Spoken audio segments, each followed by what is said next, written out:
Vamos a estudiar la combinación entre dos elementos para formar un compuesto. Y estos elementos van a ser el oxígeno y el azufre. Y conocemos las cantidades de ambos elementos que se combinan entre sí para formar este compuesto. Pero no conocemos la fórmula química en particular. La idea es tratar de calcularla a partir de este dato. ¿Es posible eso?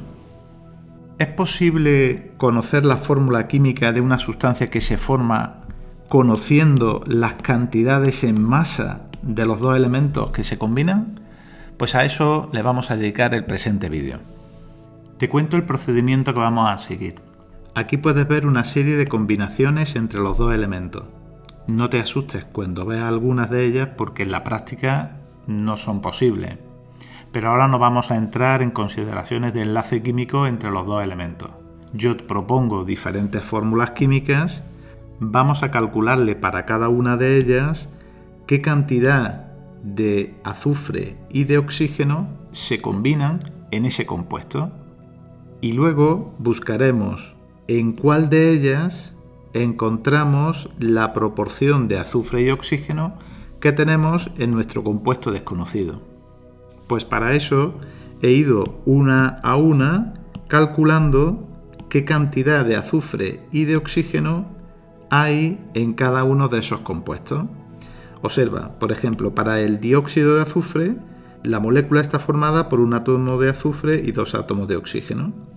En esta primera columna tienes la masa del azufre y en la siguiente columna he calculado la masa de oxígeno. 2 veces la masa de un átomo de oxígeno, total 31,998. Y escribo la razón de masa entre el azufre y el oxígeno. Eso está calculado para el resto de combinaciones posibles. En esta primera tabla observa que todas las combinaciones de azufre tienen un solo átomo de azufre, pero a continuación verás otras donde ya tenemos dos átomos de azufre por molécula. Si nos paramos a pensar un poco, estas dos deberíamos de excluirlas. ¿Por qué? Porque observa que en ambas vamos a tener más cantidad de azufre que de oxígeno, mientras que en la composición que nosotros conocemos del compuesto desconocido hay menos azufre que oxígeno. Por lo tanto, de estas dos seguro que no es ninguna, y de estas tres, que sí cumple la condición que te acabo de comentar, sí sería posible que fuera alguna de las tres. Haremos lo mismo para todas las combinaciones azufre y oxígeno que tienen dos átomos de azufre por molécula. Realmente todas estas seguro que no es ninguna de ellas, y del S2O5 sí cumple que la cantidad de azufre es menor que la cantidad de oxígeno.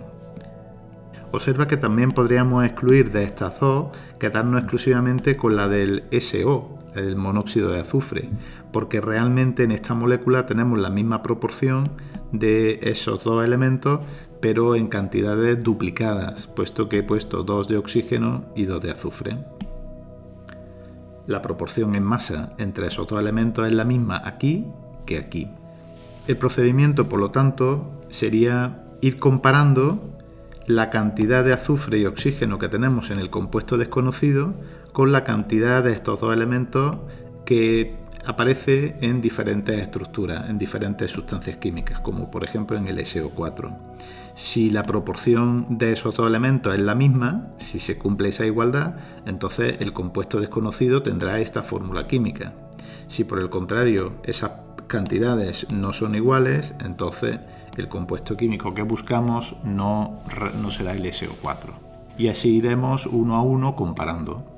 Y esto es lo que he hecho para el SO4.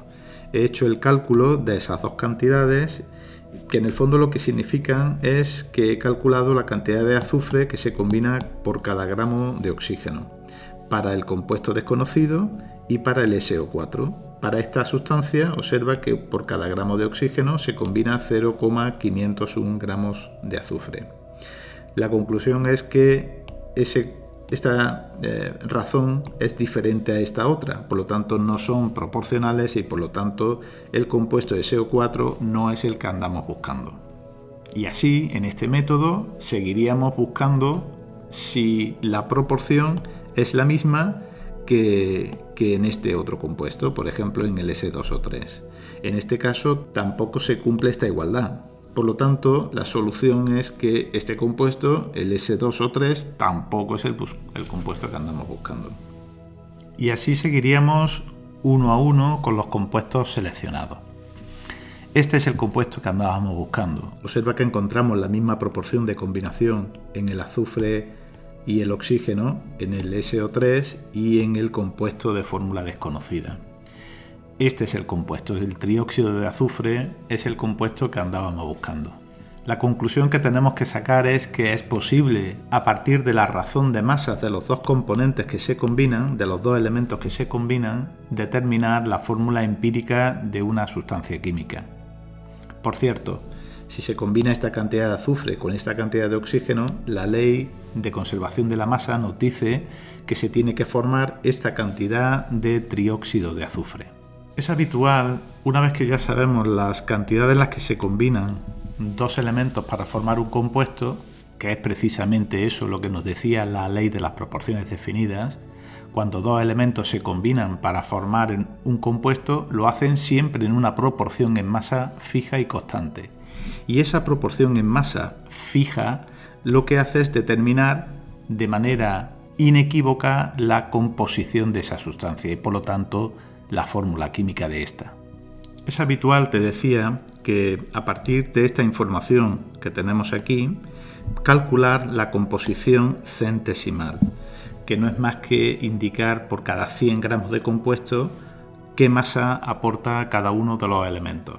Fíjate que en el SO3, en el trióxido de azufre, el 40% de la masa la aporta el azufre y el resto, casi el 60%, la aporta el oxígeno. A eso se le llama composición centesimal. En la práctica el procedimiento que te he descrito no es el que se suele seguir. Aquí te muestro el procedimiento habitual y voy a empezar para describirlo por el final. En este caso el trióxido de azufre es una sustancia molecular. Su fórmula química, por lo tanto, va a reflejar la cantidad de átomos de cada elemento en esa molécula. SO3 te dice que en una molécula de trióxido de azufre tienes 3 átomos de oxígeno y un átomo de azufre. Y eso es lo que está escrito aquí. En una molécula tengo 3 átomos de oxígeno y un átomo de azufre. Pues esa relación es la misma que la que encontramos en el número de moles de átomos de oxígeno y de azufre. Si pudiéramos calcular el número de moles de átomos de los dos elementos en este compuesto, tendríamos la relación entre los átomos de oxígeno y azufre y por lo tanto tendríamos la fórmula empírica que en este caso coincide con la fórmula molecular. ¿Y cómo calculamos los moles de átomos de oxígeno y de azufre? Pues muy fácil, puesto que sabemos la masa del oxígeno y del azufre, lo único que tenemos que hacer es convertir la masa en moles. Te recuerdo que un mol de SO3 implica que tenemos un mol de átomos de azufre y 3 moles de átomos de oxígeno. Y conocemos la masa de los dos elementos químicos, la masa molar. Pues aquí tienes la conversión de masa a moles para el azufre y para el oxígeno. Esta es la relación de moles de átomos y esta es la relación de átomos en esa molécula. Este sí es el procedimiento habitual y muchísimo más fácil y muchísimo más cómodo que el procedimiento que te planteé anteriormente. Igual que hemos hecho los cálculos a partir de estas cantidades, los podríamos haber hecho a partir de la información que nos da la composición centesimal. Evidentemente, las cantidades de moles de átomos nos van a salir diferentes, pero como lo que buscamos son proporciones, la proporción a partir de esta cantidad va a ser la misma que la proporción que se obtiene a partir de estas cantidades. aquí te resumo el procedimiento habitual para el cálculo de la fórmula empírica de una sustancia. En este caso tomamos como ejemplo una sustancia formada por 3 elementos químicos y suponemos que conocemos las masas de combinación de los 3 elementos para formar el compuesto. A partir de las masas molares de cada uno de esos elementos calculamos los moles de átomos de los 3 elementos químicos. Localizamos la menor cantidad de moles de átomos de los 3 elementos. Yo he supuesto aquí que el elemento 3 es el que aporta la menor cantidad de moles de átomos. Y ahora toca comparar. ¿Qué se comparan? Pues el número de moles de átomos de los elementos 1 y 2 con la menor cantidad de moles de átomos que hayamos obtenido, que en este caso ya te he dicho que es el elemento químico 3. De esa comparación resulta la fórmula empírica. Recuerda que en muchos casos nos van a pedir primero el cálculo de la fórmula empírica y posteriormente la determinación de la fórmula molecular de la sustancia. En muchas sustancias químicas coincidirá, pero en otras no.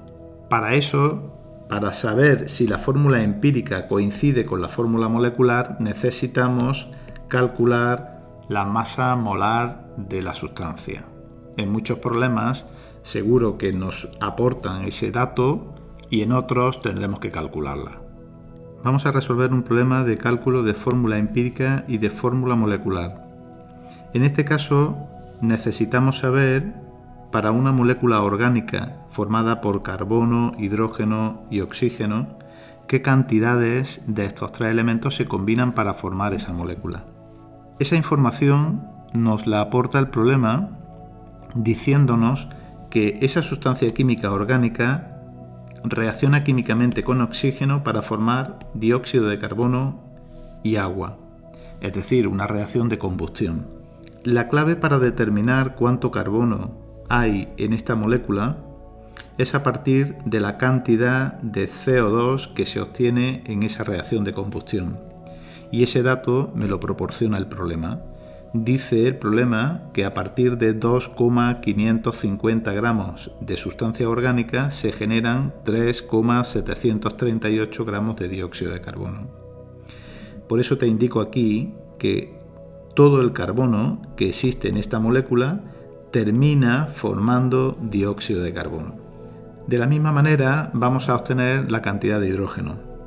Nos dice, a partir de la combustión de esta cantidad de sustancia orgánica, que se genera 1,53 gramos de agua. Y estos son los 2 primeros cálculos que hacemos, determinar cuánto carbono hay en esta cantidad de dióxido de carbono. Necesitamos saber que por cada 44 gramos de CO2, que es la masa molar del dióxido de carbono, tenemos 12 gramos de carbono, que es la masa molar del elemento químico carbono. Por lo tanto, en 3,738 gramos de dióxido de carbono tenemos 1,019 gramos de carbono. De la misma manera procedemos para el elemento químico hidrógeno. En esta cantidad de agua tenemos esta cantidad de hidrógeno. Y ya sabemos las cantidades de carbono e hidrógeno. Necesitamos conocer la cantidad de oxígeno, que se calcula por diferencia. Como sabemos que en esta cantidad de sustancia tenemos esta cantidad de carbono y esta cantidad de hidrógeno, restando obtenemos la cantidad de oxígeno. Aprovecho ya que tenemos estas cantidades de carbono, hidrógeno y de oxígeno para calcular la composición centesimal de esta sustancia orgánica. Y ahora ya seguimos el procedimiento que te comenté anteriormente. A partir de la cantidad de carbono calculamos cuántos moles de átomos de carbono de ese elemento tenemos. De la misma manera para el hidrógeno y de la misma manera para el oxígeno. Observa que tanto en el carbono como en el oxígeno tenemos el mismo número de moles de átomos de esos elementos. Pues vamos a comparar los moles de átomos de hidrógeno que hemos obtenido con esa cantidad y observa que obtenemos el doble. Conclusión. Tenemos por cada carbono el mismo número de átomos de oxígeno. ¿Por qué? Pues porque hemos obtenido el mismo número de moles de átomos de esos 2 elementos. Y vamos a tener el doble de átomos de hidrógeno que de carbono y de oxígeno, puesto que hemos obtenido el doble de moles de átomos de hidrógeno. Es decir, que la fórmula empírica es CH2O. Y calculamos la masa molar de la fórmula empírica. El problema nos proporciona la masa molar de la sustancia orgánica, 60 gramos mol. Observa que 60 gramos mol es justo el doble que la masa de la fórmula empírica. Recuerda que la masa molar de la fórmula empírica tiene que coincidir con n veces la masa molar de la fórmula empírica. Es decir, que la fórmula molecular es el doble de la fórmula empírica. La sustancia orgánica que andábamos buscando es C2H4O2.